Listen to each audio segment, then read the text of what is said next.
कैसे कोई बोले? आप खा खा करके स्वयं मोटा गए, लेकिन कभी आप लोगों ने खिलाया? आर्य समाजी, देखिए आर्य समाजी कभी अकेले नहीं खाता था, 25 किलो, लेकिन ये संगत का असर है। अगर आप इधर होते ना तो ये नहीं करते। एक नई स्कीम के लिए भी धनराशि की व्यवस्था की गई है, वह है वन डिस्ट्रिक्ट वन कुजीन के लिए, एक जनपद एक व्यंजन। उत्तर प्रदेश तो इस दिशा में काफी प्रगतिशील रहा है और उत्तर प्रदेश ने काफी यहां पे प्रगति भी की है। और हमारे यहां हर जनपद के अंदर कुछ न कुछ विशिष्ट रहा है। कौन नहीं जानता है, बचपन से हम लोग जानते रहे हैं कि मेरठ की रेवड़ी और गजक के बारे में, हाथरस की हींग के बारे में, हापुड़ के पापड़ के बारे में,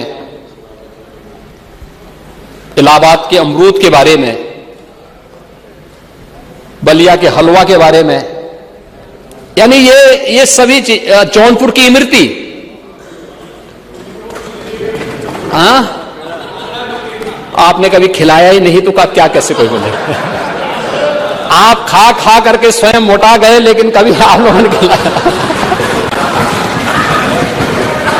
संकल्प ले लिया है आपने, कहा था आर्य समाजी, देखिए आर्य समाजी कभी अकेले नहीं खाता था, 25 किलो, लेकिन ये संगत का असर है।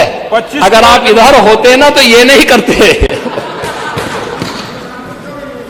लेकिन अब इस कुजीन के लिए सरकार ने ओडीओपी की तर्ज पर उसकी गुणवत्ता को भी ध्यान रखना है, पैकेजिंग को भी, ब्रांडिंग को भी और मार्केटिंग को भी, और उनके प्रशिक्षण को भी हम एक साथ करने जा रहे हैं। और इसके लिए भी बजट का प्रावधान हम लोगों ने यहां पर व्यवस्था की है। मैंने इसके बारे में पहले ही बताया है, महिला उद्यमिता सशक्तिकरण के लिए भी हम लोगों ने यहां पे काफी, उसमें पहले से हम लोगों ने इसके बारे में बात की है।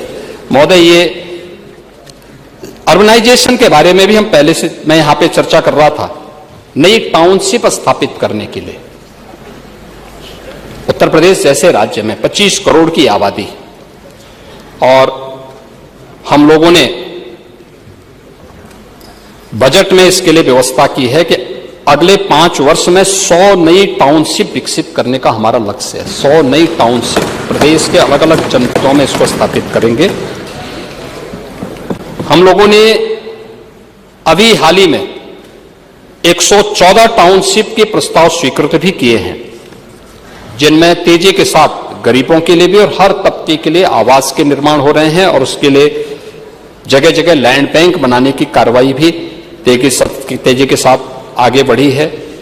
भारत सरकार की जो compliance reduction and deregulation policy के अंतर्गत जो महत्वपूर्ण घोषणा है, अब तक होता क्या था, एक गरीब छोटा सा मकान बनाता था तो लोग जाके उसको परेशान करते थे। हम लोगों ने तय किया है कि 100 वर्ग मीटर तक आवासीय एवं 30 वर्ग मीटर तक व्यवसायिक भूखंड पर केवल पंजीकरण करने की आवश्यकता, उसको नक्शा पास कराने की आवश्यकता नहीं है। वो अपना केवल पंजीकरण कराए और घोषणा करें कि इससे ज्यादा नहीं है,